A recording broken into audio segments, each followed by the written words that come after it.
జ్యోతిష శాస్త్రం ప్రకారం మనకు రాబోయే రోజుల్లో మనకున్న దరిద్రం అంతా పోయి మంచి జరగబోతుంది అని తెలియజేసే సంకేతాల గురించి ఇప్పుడు మనం తెలుసుకుందాం.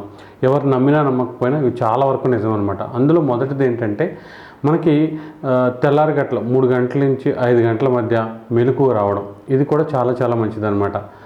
అలాగే ఎప్పుడు కూడా కారణం ఉన్నా లేకపోయినా స్టేబుల్గా ఉండడం అనమాట. ఎక్కువ ఆందోళన లేకుండా, అలానే ఎక్కువ సంతోషం అలా కాకుండా బ్యాలెన్స్డ్గా ఉండడం, ప్రశాంతంగా ఉండడం, ఇప్పుడు కూడా హాయిగా ఉండడం, ఇలా అనిపిస్తుంటే మనసు చాలా వరకు రాబోయే రోజుల్లో మనకి మంచి జరగబోతుందని అర్థం.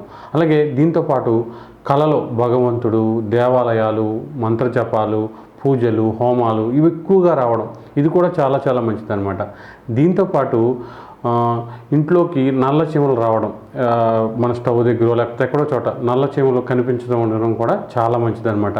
ఇక దీంతోపాటు ఉదయం ఇంటి ముందుకు ఆవు రావడం కానీ, లేకపోతే ఇంటి ముందు పూలు అమ్మేవాళ్ళు అంటే బయటకు వచ్చే ముందు ఇలాంటి శుభ సంకేతాలు రావడం కూడా చాలా చాలా మంచిదన్నమాట. ఆఖరికి ఏంటంటే నిద్ర లేవగానే పిల్లలను చూడడం, పిల్లలు ఇంట్లో హాయిగా ఉండడం, అనారోగ్య సమస్యలు ఏమీ లేకుండా ఉండడం, వాళ్ళు సంతోషంగా ఉండడం, ఏ గొడవలు లేకుండా ఉండడం, ఇవి కూడా రాబోయే రోజుల్లో మీరు దరిద్రం అంతా పోగొట్టుకుని మంచి జీవితానికి పోతున్నారని తెలియజెప్పే సంకేతాలు అన్నమాట.